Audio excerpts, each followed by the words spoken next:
जी, क्या एक्शन लिया जाएगा?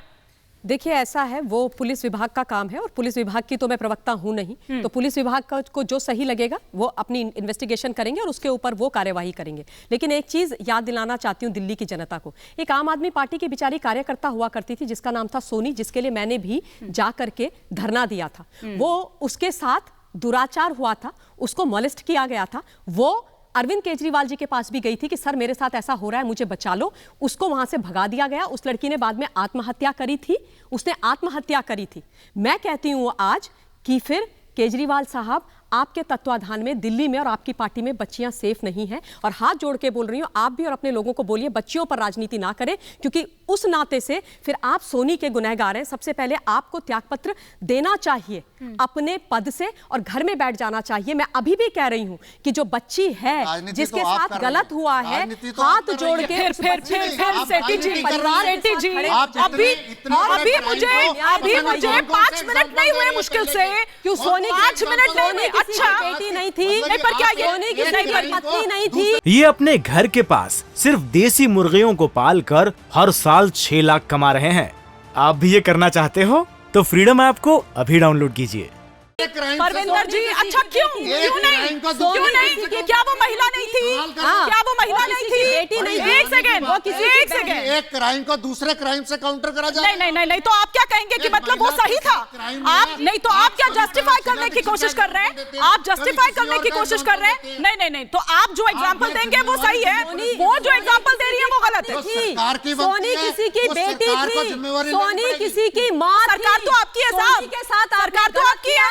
और ये बच्चियों के और लड़कियों के न्याय और सुरक्षा की बात हो रही है, इसलिए मैं सौम्या की बात भी करूंगी, मैं सोनी की बात भी करूंगी, मैं निर्भया की बात भी करूंगी और मैं कल वाली बच्ची की भी बात करूंगी, क्योंकि मैं किसी पॉलिटिकल पार्टी को रिप्रेजेंट करने से पहले एक नारी हूं और मैं आपको लानत भेजती हूं, आपको मैं लानत भेजती हूं, लानत भेजती हूं मैं आपको। शर्म कीजिए आप, शर्म कीजिए आप।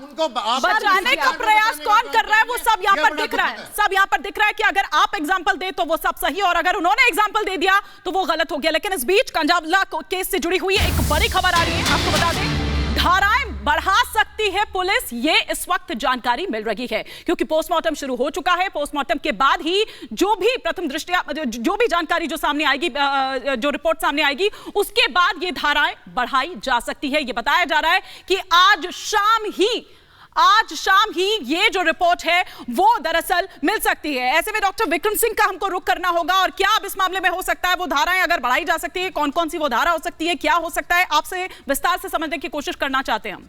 डॉक्टर विक्रम सिंह, मान लीजिए एक तो 120 क्रिमिनल कॉन्स्पिरेसी लग सकती है क्योंकि पांचों एक राय होकर के जो भी अपराध था उसमें एक राय से, क्योंकि उन्होंने किसी ने कार रोक करके उतरने की कोशिश नहीं, कम से कम ये अब तक प्रकाश में नहीं आया।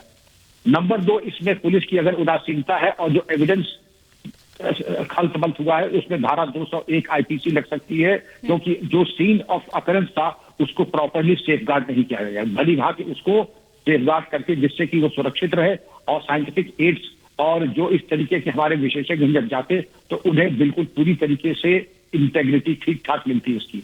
नंबर 3, यहाँ पर अगर किसी तरह से हत्या की बात आती है तो 304 एक तरमीम हो जाएगा धारा 302 आईपीसी के अंदर।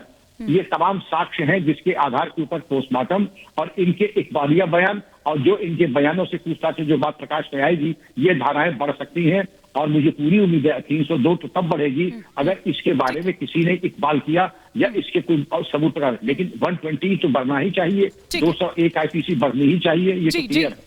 ये अपने घर के पास सिर्फ देसी मुर्गियों को पाल कर हर साल 6 लाख कमा रहे हैं। आप भी ये करना चाहते हो तो फ्रीडम ऐप को अभी डाउनलोड कीजिए।